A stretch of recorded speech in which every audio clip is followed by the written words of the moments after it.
Assalamualaikum warahmatullahi wabarakatuh. Saya Yeyen Septrian Rahmat.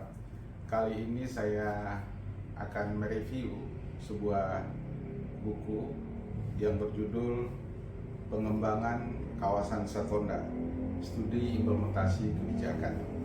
Kebetulan buku ini saya tulis sendiri. Ini merupakan hasil dari sebuah riset penelitian di kawasan Satonda. Jadi kawasan Satonda ini adalah kawasan yang berada di wilayah Kabupaten Dompu, Provinsi Nusa Tenggara Barat, tepatnya di berdekatan dengan Gunung Tambora. Jadi kawasan Satonda ini adalah kawasan kepulauan dan juga ada kawasan daratannya yang meliputi Pelabuhan Kenanga dan sekitarnya. Jadi memang ini sebuah kawasan yang sangat indah. Kalau bisa saya katakan ini sebuah kawasan wisata yang memang harus didesain dalam sebuah bentuk kebijakan pengembangan kawasan ke depannya bagi kemajuan dan kesejahteraan masyarakat sekitar. Buku ini terdiri dari beberapa bagian yang coba dikupas secara hati-hati dan menarik. Pertama adalah yang kita kupas itu adalah masalah bagaimana aspek pengembangan kawasan itu sendiri.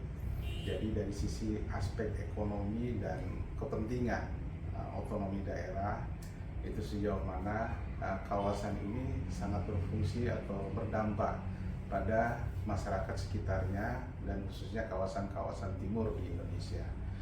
Terus yang kedua, buku juga ini mengupas tentang dari sisi konsep pengembangan kawasan itu sendiri, di mana pendekatan yang dilakukan di dalam buku ini adalah membagi kawasan-kawasan itu dalam beberapa bagian wilayah kawasan dengan istilah BWK. Jadi BWK ini dibentuk itu berdasarkan fungsi dan identitas ruang yang terjadi di situ. Jadi contoh misalnya bagian wilayah kawasan, di situ ada misalnya Desa Kadindi, Pancasila dan sebagainya, di mana di situ identitas masyarakat atau ruang aktivitas yang terjadi di situ adalah daerah perkebunan, kopi, mente, vanila dan sebagainya, maka itu akan dikembangkan berdasarkan fungsi dan identitas ruang tersebut. Nah, kemudian bagian terakhir yang juga tidak kalah pentingnya dari buku ini adalah menyoroti masalah implementasi kebijakan. Karena implementasi kebijakan ini bukan sekedar penjabaran keputusan di dalam saluran formal sebuah birokrasi, tetapi juga menyangkut siapa mendapat apa dari kebijakan itu. Jadi konflik interest dalam kebijakan itu sangat tinggi. Sehingga penting di sini bagaimana disposisi agen pelaksana itu sendiri, kapasitas pelaksana dari sebuah kebijakan itu sejauh mana memang memiliki kemampuan untuk mengimplementasikan apa yang sudah direncanakan. Ini adalah merupakan bagian-bagian penting di dalam buku pengembangan kawasan Satonda yang saya tulis ini.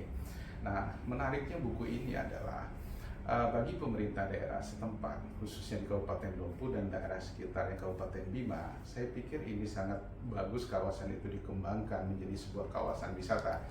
Karena apa? Karena kawasan Satonda ini masuk dalam jalur jalan wisata nasional. Jadi kalau misalnya kita lihat dari Pulau Jawa itu misalnya dari Surabaya, Bali, Moyo, Satonda, kemudian berlanjut di Komodo dan di Raja Ampat sekarang sebagai sebuah destinasi wisata baru, maka kawasan Satonda ini masuk sebagai jalur jalan wisata. Untuk ini bagi saya ini sangat recommended ya bagi siapapun yang memang meminati masalah studi-studi pengembangan kawasan atau studi implementasi kebijakan, dan sangat cocok buat administrator, pengambil-pengambil keputusan yang ada di daerah. Buku ini disusun total halamannya adalah 115 halaman, diterbitkan oleh penerbit Ruas Genta Book Group Yogyakarta, dan saya sendiri sebagai penulisnya.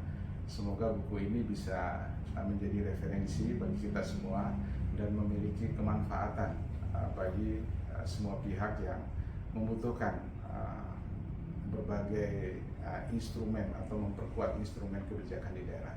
Demikian yang dapat saya sampaikan. Terima kasih. Assalamualaikum warahmatullahi wabarakatuh.